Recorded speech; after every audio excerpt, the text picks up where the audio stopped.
Hey everyone, welcome back to another crypto tutorial.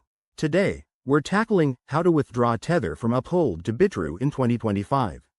If you're navigating the world of cryptocurrencies, moving assets between exchanges like Uphold and Bitrue is a common step, and I'll guide you through it smoothly. This process is straightforward, but always double-check details to keep your funds secure. Crypto waits for no one. First off, ensure you have active accounts on both Uphold and Bitrue, with some Tether, USDT, in your Uphold wallet. Start by logging into your Uphold account. Head to the dashboard, locate your Tether balance, and click on the Withdraw option.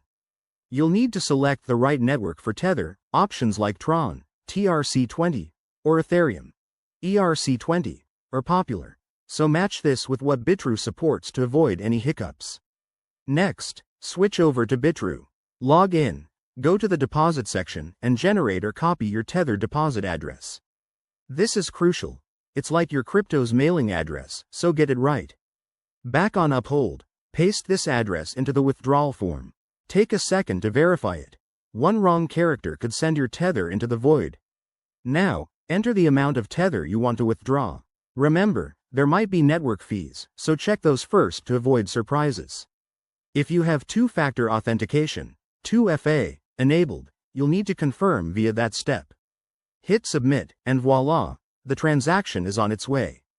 Processing times vary, but it could take anywhere from a few minutes to an hour, depending on the network congestion. Once it's done, log back into Bitrue and check your account to confirm the Tether has arrived. If everything looks good, you're all set. And there you have it. Your Tether is now on Bitrue, ready for trading or whatever's next. Crypto can be exciting but unpredictable, so always stay vigilant.